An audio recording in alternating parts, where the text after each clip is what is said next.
Hello दोस्तों, कैसे हो आप सभी लोग। आशा करते हैं आप लोग अच्छे होंगे और आगे भी अच्छे ही रहना। दोस्तों हम लोग इस वीडियो में क्लास 6 का किसालय जो हिंदी का बुक है उसका चैप्टर नंबर 13 का जो है दादा दादी के साथ, जो बिहार बोर्ड का एक किसालय बुक हिंदी का चैप्टर है, उसका आज हम लोग क्वेश्चन आंसर करेंगे, सॉल्व प्रश्न प्रश्न अभ्यास सारा देखेंगे इस वीडियो में। तो चलिए वीडियो स्टार्ट कर लेते हैं दोस्तों। तो दोस्तों इससे पहला पार्ट से है क्वेश्चन, प्रश्न नंबर 1, सभी लोग घर की सफाई क्यों कर रहे थे। तो इसका उत्तर हम लोग लिखेंगे क्योंकि घर में कुछ खास मेहमान आने वाले थे। इन मेहमानों की खासियत यह थी कि वे थे तो अपने रिश्तेदार पर इनका आगमन इंग्लैंड से होने वाला था और घर के लोग को ऐसा लग रहा था कि इंग्लैंड से आ रहे मेहमानों को हमारे घर की गंदगी अच्छी ना लगे और उनके सामने हमारी हंसाई ना हो जाए, अतः सभी मिलकर घर का कोना कोना साफ कर रहे थे। दोस्तों प्रश्न संख्या 2 में है,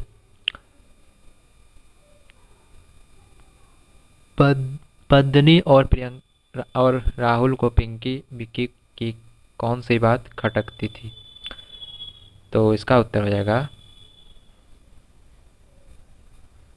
तो इसका उत्तर हम लोग लिखेंगे, पद्मनी और राहुल को यह बात खटकती थी कि अपनी भाषा में ना बोलकर ना जाने क्यों वे सदा अंग्रेजी ही बोलते हैं। यद्यपि वे यानी पिंकी विक्की इस बात को अच्छी तरह जानते थे कि राहुल और पद्मनी अंग्रेजी के साथ हिंदी भी अच्छी तरह समझते और बोलते हैं। इन्होंने तो सोचा था कि भारत आकर इनकी हिंदी का ज्ञान और निखर जाएगा। प्रश्न संख्या 3 में है दोस्तों, पद्मनी की उत्सुकता का क्या कारण था। तो इसका उत्तर हम लोग लिखेंगे, पद्मनी दादी के साथ रस्सी से बनी चारपाई पर बैठी थी। दादी ने उसका दादी ने उसको अपने से बिल्कुल सटा लिया था और उसके रेशमी बालों को प्यार से सहला रही थी। बाहर काली रात के साए में मेढकों को टर्राना सुनाई दे रहा था, आकाश में तारे छिटक रहे थे। पद्मनी को लगा कि वह किसी बीते हुए अतीत में वापस आ गई। यह था डैड का देश और इस देश का जीवन और प्राचीन सभ्यता। प्रश्न संख्या 4 में है, किसने कहा किसने कहा किसने कहा किससे कहा और क्यों कहा। तो इसका उत्तर होगा क, अच्छा किया जो इन्हें हिंदी सिखाई। तो इसका उत्तर हो जाएगा, राहुल और पद्मनी के आगमन पर सभी नाते रिश्तेदार संबंधी उनसे मिलने आ गए। दिन भर लोगों का घर में आना जाना लगा रहा। रिश्ते के भाई बहन चाचा चाची दादा दादी फूआ बुआ फूफा के आने से घर भरा रहा। बच्चे को देखकर ये सभी अपनी अपनी टिप्पणियां देने लगे। किसी और ने कहा, अच्छा किया इन्हें हिंदी सिखाई, नहीं तो हमारी बातें समझ नहीं पाते। ख में है, ओहो आई एम सॉरी। तो इसका उत्तर हम लोग लिखेंगे, पद्मनी और राहुल के संग घर के लोगों का दिन बीत गया। शाम हो गया और आज फिर बिजली गुल हो गई। इस स्थिति से निपटने के लिए राहुल ने सफाई देते हुए कहा, ओहो आई एम सॉरी, तुम सोचोगे कैसी कंट्री है इंडिया। गो में है, अपनी भाषा जानते हुए भी ना जाने क्यों वे सदा अंग्रेजी ही बोलते हैं। तो इसका उत्तर लिखेंगे, ये विचार है पद्मिनी के। वह सोचने लगे कि अपनी भाषा जानते हुए भी वह ना जाने क्यों सदा अंग्रेजी में बोलते हैं। उन्हें मालूम था राहुल और पद्मिनी दोनों भाषा हिंदी और अंग्रेजी भाली भांति जानते हैं। घो में है, अच्छा यही है तुम्हारी बेटी।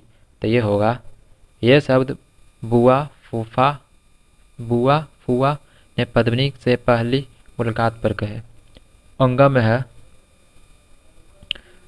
लगता है बेटी माँ जैसी है, वही नीली आंखें और काले बाल बड़ी सुंदर निकली है। तो इसका उत्तर हो जाएगा, ये वाक्य भी घर में आए रिश्तेदारों में से ही किसी के हैं। डैड ये शब्द सुनकर फूल न समाते थे। उन्हें अपने इन भतीजे और भतीजी पर गर्व हो रहा था। पाठ से आगे में दोस्तों पहला क्वेश्चन है, इस कहानी में किसकी भूमिका को आपको सबसे अच्छी लगी और क्यों। तो इसका उत्तर हमको देना है। तो इसका उत्तर हम लोग देंगे 10। इस पूरी कथा में सबसे अच्छी भूमिका दादी की लगी। दादी ने विदेश से आए बच्चों का अपनी प्राचीन भारतीय संस्कृति का एक एहसास कराया जो पद्मिनी और राहुल के भारत आने का उद्देश्य था।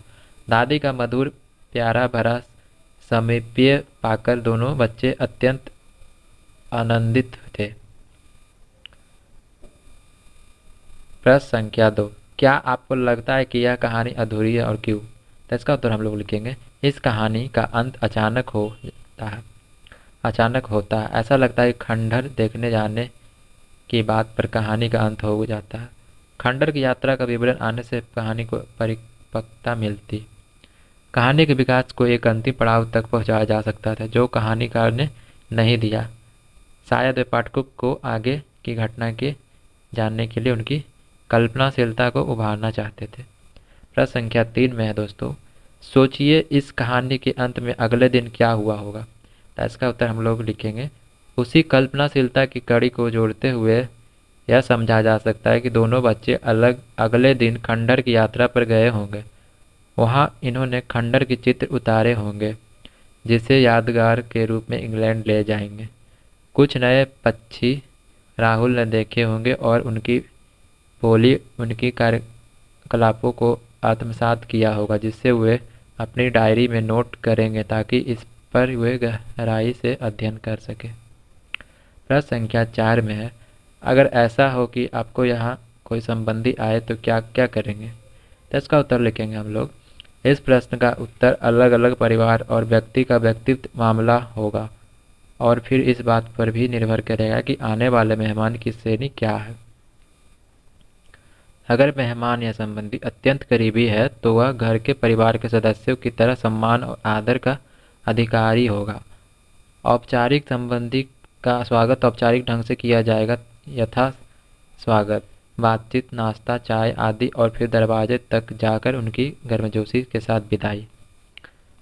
दोस्तों इसमें व्याकरण है, इसमें व्याकरण प्रश्न संख्या 1 में है, निम्न शब्दों के शुद्ध रूप लिखिए। तो यहाँ प्राचीन जो है वो गलत लिखा हुआ है, विदेशी भी गलत लिखा हुआ, खंडर भी गलत लिखा हुआ, भाग्नावेशन भी गलत लिखा हुआ, म्यूजियम भी गलत लिखा हुआ। तो आप जैसे यहाँ देख सकते हो, यहाँ पर प्राचीन तो यहाँ पुराना,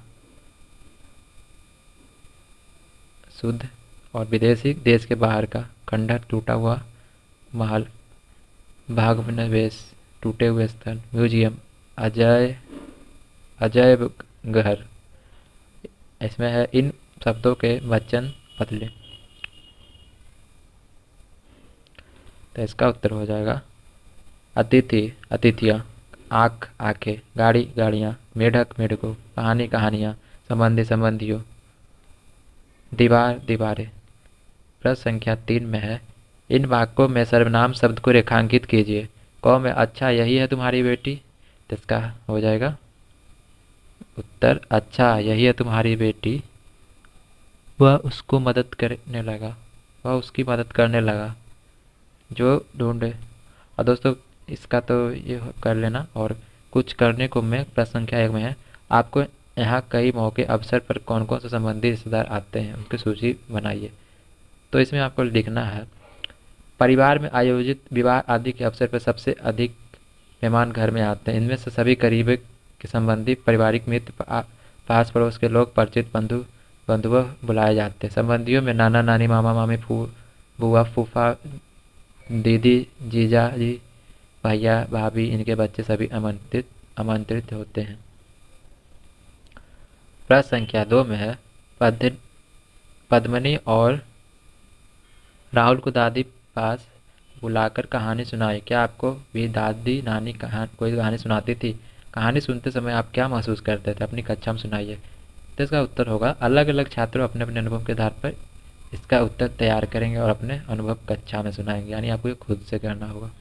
और दोस्तों क्लास 6 का जो है किसालय हिंदी का जो बुक है उसका इस वीडियो में सारा, मतलब जो चैप्टर नंबर 13 है, दादा दादी के साथ सारा चैप्टर का क्वेश्चन आंसर इसमें हम लोग कर लिए हैं। तो अगर आपको वीडियो अच्छा लगा और आपके लिए हेल्पफुल रहा तो आप प्लीज़ हमारे चैनल को सब्सक्राइब करना ना भूलें। मिलते हैं अगले वीडियो में गाइस।